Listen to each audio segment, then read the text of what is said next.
GKS academy এই history online ক্লাসে আমি কিউএন হামিম স্যার আবার সকলকে স্বাগত জানাই। তোমরা নিশ্চয়ই অবগত আছো, এটি এমন একটি অনলাইন হিস্ট্রি ক্লাস যেখানে একাদশ এবং দ্বাদশ শ্রেণীর বিভিন্ন গুরুত্বপূর্ণ টপিকগুলিকে নিয়ে আলোচনা করে থাকি।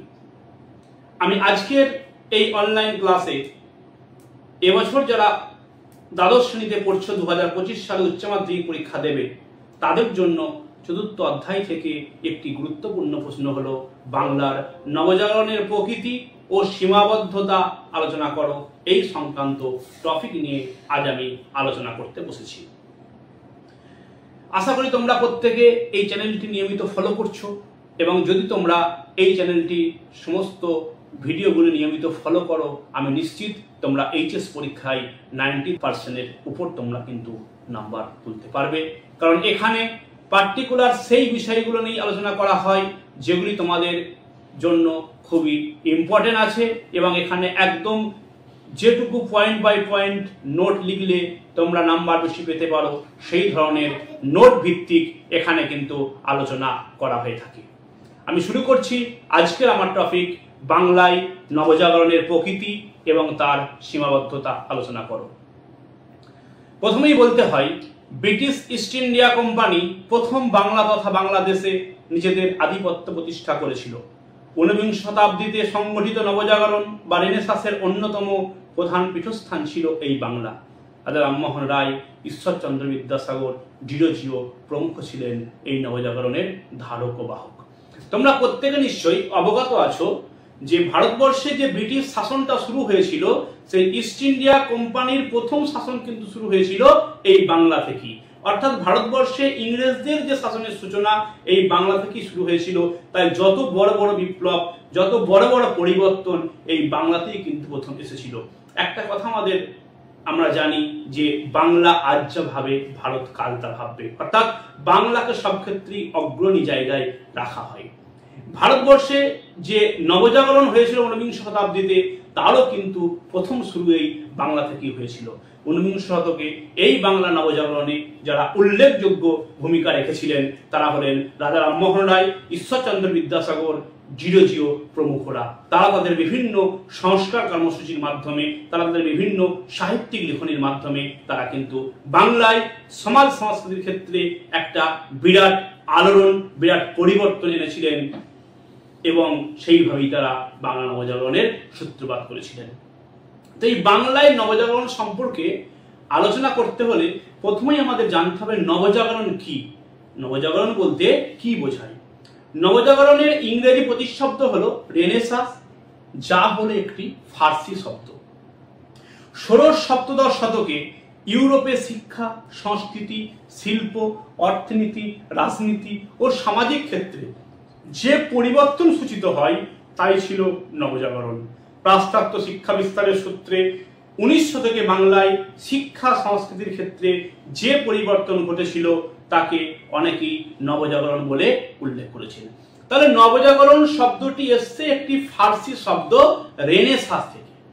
ষোড়শ এবং সপ্তদশ শতকে ইউরোপেও কিন্তু এইভাবে শিক্ষা, সংস্কৃতি, শিল্প, অর্থনীতি, রাজনীতি, সামাজিক প্রতিটা ক্ষেত্রে কিন্তু একটা পরিবর্তন এসেছিল এবং সেই পরিবর্তনটাকে নবজাগরণ বলা হয়।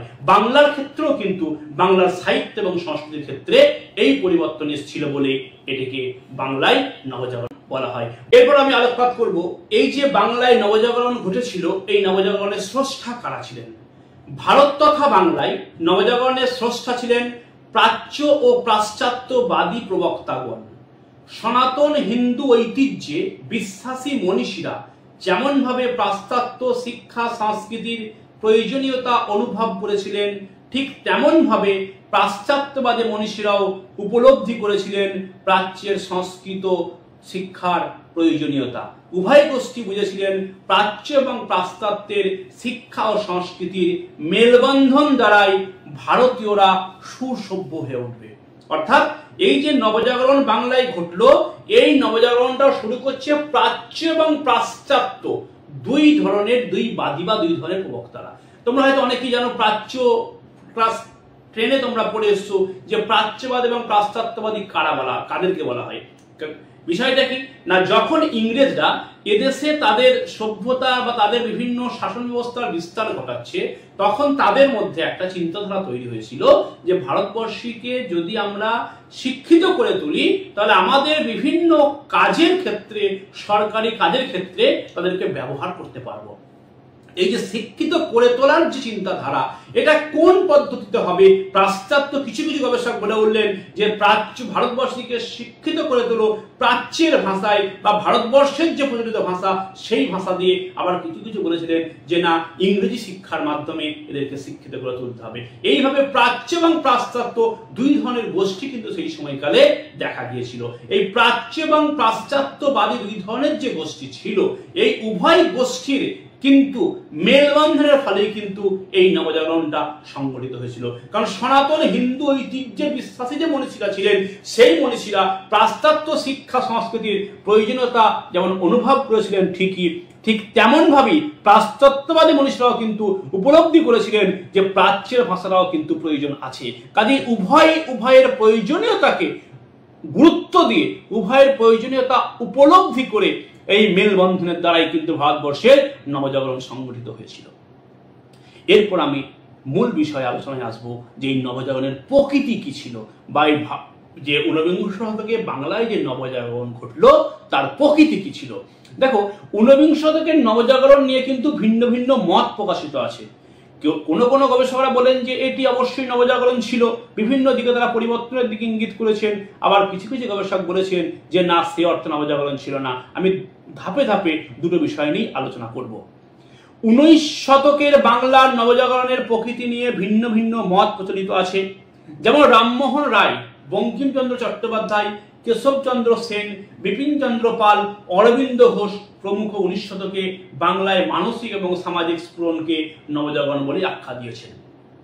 যারা নবজাগরণের প্রতিকৃত সেই ধরনের বেশ কিছু গবেষক, রাজা রামমোহন রায়, বঙ্কিমচন্দ্র চট্টোপাধ্যায়, কেশবচন্দ্র সেন, বিপিনচন্দ্র পাল, অরবিন্দ ঘোষ, এরা বলছেন যে 19 শতকের বাংলায় যে মানসিক এবং সামাজিক যে স্ফুরণ ঘটেছিল, যেটা উদ্দীপ্ত হয়েছিল, যে পরিবর্তন ঘটেছিল, এটাকে নবজাগরণ বলে কিন্তু আখ্যায়িত করেছেন। অপরদিকে এছাড়াও ঐতিহাসিক যদুনাথ সরকার তার হিস্ট্রি অফ বেঙ্গল গ্রন্থে 19 শতকের বাংলাকে নবজাগরণের পীঠস্থান বলে উল্লেখ করেছেন। তার মতে বাংলার নবজাগরণ ছিল অনেক বেশি গভীর এবং বৈপ্লবিক। অর্থাৎ যদুনাথ সরকার কিন্তু তার একটি গ্রন্থ হচ্ছে হিস্ট্রি অফ বেঙ্গল, সেই গ্রন্থে তিনি বলছেন যে 19 শতকে বাংলার কে নবজাগরণের পীঠস্থান, যে বাংলা হচ্ছে নবজাগরণের পীঠস্থান ছিল, এইটা তিনি উল্লেখ করেছেন। এবং বাংলা ছিল অনেক নবজাগরণের ক্ষেত্রে অনেক বেশি গভীর এবং বৈপ্লবিক বলে তিনি মনে করেছেন। এছাড়াও অধ্যাপক সুশোভন সরকার বলেছেন যে বাংলাদেশেই সর্বপ্রথম ব্রিটিশ শাসনের বুর্জোয়া অর্থনীতি ও আধুনিক পাশ্চাত্য সংস্কৃতির প্রভাব অনুভূত হয়, যা নবজাগরণ ঘটায়। অর্থাৎ সুশোভন সরকারের বক্তব্য অনুযায়ী যে বাংলাদেশেই সর্বপ্রথম ব্রিটিশ শাসনের বুর্জোয়া অর্থনীতি ও আধুনিক পাশ্চাত্য সংস্কৃতির প্রভাব অনুভূত হয়, যা নবজাগরণ ঘটায়। অর্থাৎ এই ক্ষেত্রে যাদের বক্তব্য আমরা পেলাম, প্রত্যেকেই কিন্তু বলতে চাইছেন যে বাংলায় যে পরিবর্তন, সাংস্কৃতিক ক্ষেত্রে, সামাজিক ক্ষেত্রে যে পরিবর্তন ঘটেছিল, সেগুলো সবই কিন্তু অবশ্যই নবজাগরণ ছিল। তবে কিছু কিছু গবেষক আছেন যারা বাংলায় নবজাগরণকে প্রকৃত নবজাগরণ বলতে রাজি নন। যেমন 19 শতকে বাংলার নবজাগরণকে অনেকেই স্বীকার করেন না। এ ব্যাপারে বিভিন্ন পণ্ডিত বিভিন্ন কথা বলেছেন। যেমন কেউ বলেছেন এটা তথাকথিত নবজাগরণ। বিষয়টা কি না, প্রখ্যাত পণ্ডিত অশোক মিত্র বাংলার নবজাগরণকে তথাকথিত নবজাগরণ বলেছেন। তার মতে চিরস্থায়ী বন্দোবস্তের সুবাদে উদ্ভূত নতুন জমিদার শ্রেণী তাদের আয়ের একটা বিরাট অংশ তারা কলকাতার সাংস্কৃতিক কর্মকাণ্ডে ব্যয় করেন, ফলে সেখানে সাধারণ মানুষের কোনো চোখ ছিল না। অর্থাৎ যারা বলছেন তথাকথিত নবজাগরণ, অর্থাৎ এটাকে একটা প্রচারে আলোক আনা হচ্ছে, এটা নবজাগরণ করছে, এটা এমন কিছু নয়। অশোক মিত্রর মতো গবেষক বলতে চাইছেন যে সেই সময়কালে চিরস্থায়ী বন্দোবস্তের ফলে যে অর্থনৈতিক ক্ষেত্রে যে স্বচ্ছতার মধ্যে এসেছিল, তারা তখন কি করেছিল যে তাদের আয়ের একটা বিরাট অংশ তারা কলকাতা ভিত্তিক একটা সাংস্কৃতিক উন্নয়নে, সাংস্কৃতিক কর্মকাণ্ডে ব্যয় করেছিল, যেখানে সাধারণ মানুষের কোনো ভূমিকা কিন্তু ছিল না। 2 নম্বর সমালোচনার পয়েন্টে কি বলা হয় যে ইউরোপীয় নবজাগরণের সমতুল্য নয়। গবেষক সুপ্রকাশ রায় বলছেন যে বাংলার অর্থনীতি, সামাজিক ও সাংস্কৃতিক ক্ষেত্রে আন্দোলনের প্রকৃতি ছিল ইউরোপের আন্দোলন থেকে অনেক ভিন্ন ও বিপরীতমুখী। অর্থাৎ কিছু কিছু গবেষক বলছেন যে নবজাগরণ বলতে এটা বোঝায় যেটা প্রকৃত নবজাগরণ ইউরোপে ঘটেছিল, বাংলার নবজাগরণ কিন্তু সেই ধরনের ছিল না। এই শ্রেণীর গবেষকদের মধ্যে উল্লেখযোগ্য হলেন সুপ্রকাশ রায়। তিনি বলছেন যে বাংলার অর্থনীতি, সামাজিক ও সাংস্কৃতিক ক্ষেত্রে যে আন্দোলন ঘটেছিল সেই আন্দোলনের প্রকৃতি কিন্তু ইউরোপের আন্দোলনের অনেক ভিন্ন এবং বিপরীতমুখী ছিল। ইউরোপে কিন্তু এই আন্দোলন যেটা ঘটেছিল তার সঙ্গে বাংলার কোনো কিন্তু সামঞ্জস্য ছিল না, পুরোটাই কিন্তু আলাদা ছিল। আবার সমালোচকরা আরেকটা বিষয় উত্থাপন করতে চান যেটি একটি ঐতিহাসিক প্রতারণা। তাদের বক্তব্য অনুযায়ী ঐতিহাসিক বিনয় ঘোষ তিনি বলছেন তার বাংলার নবজাগৃতি নামে একটি গ্রন্থ আছে, সেই গ্রন্থে তিনি বলেছেন যে 19 শতকে বাংলার নবজাগরণ ছিল একটি মিথ্যাচার, তিনি একে ঐতিহাসিক প্রতারণা বলে অভিহিত করেছেন। বিখ্যাত গবেষক বিনয় ঘোষ তিনি বলছেন যে নবজাগরণ নিয়ে যেটা প্রচার করা হয়েছে, যেটা বলা হয়েছে সেটা আদতে একটা মিথ্যাচার, এটাকে তিনি ঐতিহাসিক প্রতারণা বলেছেন। অর্থাৎ যারা এই নবজাগরণকে সমালোচনা করলেন তারা মূলত 3টে বিষয় দিলেন। একটা হচ্ছে তথাকথিত নবজাগরণ, দ্বিতীয় হচ্ছে ইউরোপের নবজাগরণ থেকে এটি আলাদা, 3 নম্বর ঐতিহাসিক প্রতারণা। এই ধরনের গবেষকরা কিন্তু উল্লেখ করছেন যে এই নবজাগরণের ততটা কিন্তু সে অর্থে বিরাট কিছু ছিল না, যতটা প্রচার করা হচ্ছে সে অর্থে নবজাগরণ কোনো মতই যেটা ছিল না। এবার আমি আলোচনায় আসবো যে এই বাংলায় নবজাগরণের সীমাবদ্ধতা নিয়ে, যে এই যে বাংলায় নবজাগরণটা সংগঠিত হলো এই নবজাগরণের সীমাবদ্ধতা কি কি ছিল। 19 শতকে বাংলার নবজাগরণের কিছু সীমাবদ্ধতা লক্ষ্য করা যায়। যেমন 1, 19 শতকে বাংলার নবজাগরণ ছিল মূলত শহর কেন্দ্রিক, সাধারণ মানুষের একটা বড় অংশ এই নবজাগরণে শরিক হতে পারেনি। তাহলে 19 শতকে বাংলায় যে নবজাগরণ ঘটেছিল এর একটি মূল সীমাবদ্ধতা হলো, প্রধান বা প্রথম সীমাবদ্ধতা হলো এই নবজাগরণটা মূলত শহর কেন্দ্রিক, কলকাতা শহরকে কেন্দ্র করে এই নবজাগরণ সংগঠিত হয়েছিল। বাংলার যে আপামর জনসাধারণ জনগণ কিন্তু এতে শরিক হতে পারেনি। দ্বিতীয় সীমাবদ্ধতায় কি বলা হয় যে ইতালির ফ্লোরেন্স নগরী ইউরোপের নবজাগরণে যে ভূমিকা পালন করেছিল বাংলার ক্ষেত্রে তা কলকাতা কিন্তু সেটা করতে পারেনি। ফ্লোরেন্সের মতো স্বাধীন মানসিকতা ও শিল্পী মন কলকাতা ছিল না। বলা হচ্ছে যে ইতালির নবজাগরণ করার ক্ষেত্রে ইউরোপের যে নবজাগরণের পীঠস্থান ইতালি, সেই ইতালির নবজাগরণ করার ক্ষেত্রে ফ্লোরেন্স শহরের কিন্তু একটি গুরুত্বপূর্ণ ভূমিকা ছিল। বাংলায় নবজাগরণের ক্ষেত্রে কিন্তু কলকাতা শহর সে ভূমিকা নিতে পারেনি। কাজেই সেই দৃষ্টিভঙ্গি থেকে স্পষ্টতই এটা বোঝা যায় যে ফ্লোরেন্স নগরের যে মানসিকতা, যে সাংস্কৃতিক মানসিকতা, যে শিল্পী মন, সেটা কিন্তু কলকাতার মধ্যে লক্ষ্য করা যায়নি। তৃতীয় সীমাবদ্ধতা হিসেবে কি উল্লেখ করা হয়, এক্ষেত্রে বলা হয় বাংলার নবজাগরণ ছিল মূলত বর্ণ হিন্দুদের, মুসলিম সমাজ এই নবজাগরণের বাইরে ছিল। অর্থাৎ বাংলায় যে নবজাগরণটা সংগঠিত হয়েছিল এটা মূলত হিন্দুদের দ্বারা, বর্ণ হিন্দুরা এই নবজাগরণটা সংগঠিত করেছিল। এখানে মুসলিমদের কোনো ভূমিকা ছিল না। মুসলিম সমাজ কিন্তু, যারা সেই সময়কালে বাংলার অর্ধেকের জনগণ যে মুসলিম ছিল সেই মুসলিমরাও কিন্তু এই নবজাগরণের সঙ্গে কোনোভাবেই যুক্ত ছিল না, তারা নবজাগরণের বাইরে ছিল। কাজেই এটি নবজাগরণের মূল একটি সীমাবদ্ধতা হিসেবে বলা যায় যে আপামর বাঙালিকে, সমস্ত বাঙালিকে কিন্তু এই নবজাগরণ কিন্তু আলোড়িত করতে পারেনি। এটি মূলত বর্ণ হিন্দুদের দ্বারা পরিচালিত নবজাগরণ ছিল। মুসলিম সমাজ এই নবজাগরণের বাইরে ছিল। চতুর্থ সমালোচনায় কি বলা হয় যে বাংলার নবজাগরণের প্রবক্তারা বাংলার সমাজ কাঠামো, ধর্মীয় প্রতিষ্ঠান, জাতিভেদ প্রথা প্রভৃতির ক্ষেত্রে পুরোপুরি সাফল্য লাভ করতে পারেনি। অর্থাৎ যারা বাংলায় নবজাগরণ সংগঠিত করতে চাইছেন বা বলেছেন প্রবক্তা, যারা এটা আগিয়ে নিয়ে গেছেন, তারা কিন্তু বাংলার তৎকালীন সমাজ কাঠামো, ধর্মীয় বিশ্বাস, জাতিভেদ প্রথা প্রভৃতি ক্ষেত্রে পুরোপুরি কিন্তু সাফল্য লাভ করতে পেরেছিল তা নয়। চেষ্টা করেছেন তারা সংস্কার করার ক্ষেত্রে, কিন্তু অনেক ক্ষেত্রে তারা কিন্তু ব্যর্থ হয়েছিলেন। তবে এটা ঠিক, তা বলে কি এই এত যে নবজাগরণের কথা উল্লেখ করা হচ্ছে 1900 থেকে বাংলার নবজাগরণের, এর কি কোনো গুরুত্ব নেই? এর কি কোনো ভূমিকা নেই? অবশ্যই বাংলার নবজাগরণের ভূমিকা আছে, একটা অবশ্যই বাংলার সাংস্কৃতিক জীবনে এই নবজাগরণের গুরুত্ব আছে।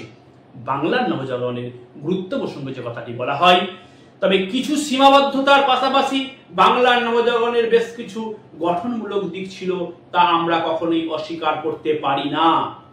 নবজাগরণের সব থেকে বড় অবদান ছিল সামাজিক কুসংস্কার এবং কুপ্রথার বিরুদ্ধে সংগ্রাম। ধর্ম ও সমাজ সংস্কারের পাশাপাশি তাদের আধুনিক দৃষ্টিভঙ্গি ও শিক্ষা বিস্তারে যে অগ্রণী ভূমিকা নিয়েছিল তা সত্যি প্রশংসার যোগ্য। অবশ্যই এর মধ্যে সীমাবদ্ধ ছিল, যে কোনো বিপ্লব, যে কোনো আন্দোলন, যে কোনো পরিবর্তনের মধ্যে সীমাবদ্ধতা থাকাই স্বাভাবিক। বাংলার নবজাগরণের ক্ষেত্রে কিন্তু সেই সীমাবদ্ধতা ছিল, কিন্তু এই সীমাবদ্ধতা থাকলেও বলা যায় বাংলার নবজাগরণে এমন কিছু গঠনমূলক দিক ছিল যা কখনোই আমরা অস্বীকার করতে পারি না। নবজাগরণের সব থেকে বড় অবদান ছিল বিভিন্ন সামাজিক যে কুসংস্কার, যে কুপ্রথা চলে আসছিল, সতীদাহ প্রথা, বিধবা বিবাহ প্রথা, বা বিভিন্ন গঙ্গাসাগরের কন্যা সন্তান বিসর্জনের মতো প্রথা, বাল্য বিবাহের মতো প্রথা, যে সামাজিক কুসংস্কারগুলো ছিল সেগুলো কিন্তু অবশ্যই আলোড়িত করা গিয়েছিল এবং অনেক ক্ষেত্রে আইন করে কিন্তু এগুলো বন্ধ করা গিয়েছিল।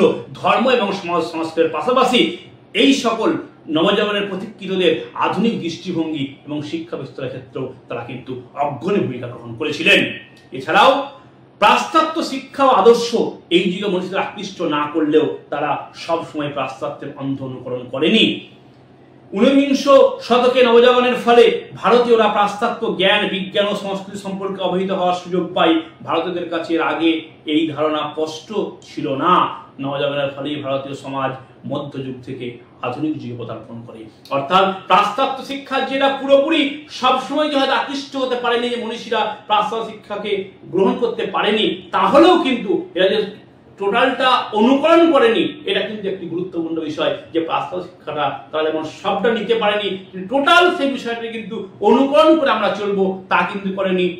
বাঙালির নিজস্ব সত্তাকে তারা কিন্তু পরিস্ফুট করেছিল। ভারতবাসীর যে জ্ঞান, পাশ্চাত্য বিজ্ঞান, সংস্কৃতি সম্পর্কে অভিহিত হওয়ার সুযোগ তারা কিন্তু এর দ্বারা কিছুটা পেয়েছিল। ভারতের কাছে একটা স্পষ্ট ধারণা, স্পষ্ট যে পাশ্চাত্য শিক্ষা সম্পর্কে ছিল না, পরিবর্তন সম্পর্কে ছিল না। এই নবজাগরণের ফলে সেটা কিন্তু সম্ভবপর হলো। পাশ্চাত্য শিক্ষার প্রতি কিন্তু ভারতবাসীর অনেকটা আকৃষ্ট হলো। নবজাগরণের ফলেই ভারতীয় সমাজ মধ্যযুগ থেকে আধুনিক যুগে পদার্পণ করেছিল বলে গবেষকরা মনে করেন। যাই হোক, আজকে আমি তাহলে এই ক্লাসে ভারতের 19 শতকে বাংলায় যে নবজাগরণ সংঘটিত হয়েছিল, সেই নবজাগরণ কেন ঘটেছিল, কাদের দ্বারা ঘটেছিল, স্রষ্টা কে ছিল, সেই নবজাগরণের প্রকৃতি কি ছিল, বৈশিষ্ট্য কি ছিল, তার কেউ বলছে তারা নবজাগরণ ছিল, আবার কোনো গবেষক বলছেন নবজাগরণ ছিল না, এর সীমাবদ্ধতা এবং এই নবজাগরণের গুরুত্ব সম্পর্কে আলোকপাত করার চেষ্টা করলাম। আশা করি যারা এই ক্লাসটি মন দিয়ে করেছো তারা অবশ্যই এ সম্পর্কে একটা স্পষ্ট ধারণা লাভ করতে পেরেছো। তোমরা নিয়মিত এই বিটিএস একাডেমি হিস্ট্রি অনলাইন ক্লাসের এই চ্যানেলটি তোমরা ফলো করো। আমি আশাবাদী তোমরা এটি ফলো করলে অবশ্যই তোমরা উচ্চ মাধ্যমিকে ইতিহাস বিষয়ের জন্য যথেষ্ট গুরুত্ব সহকারে তোমরা তৈরি হতে পারবে, এই আশা আমি রাখি। অবশ্যই আমার সমস্ত ভিডিও তোমরা লিঙ্কে গিয়ে তোমরা সমস্ত ভিডিও ফলো করো এবং অবশ্যই ভালো রেজাল্ট করো, এই আশা রাখি। আজ এ পর্যন্তই, দেখা হচ্ছে অন্য দিন অন্য কোনো ভিডিও নিয়ে, অন্য কোনো টপিক নিয়ে আলোচনায়। ধন্যবাদ।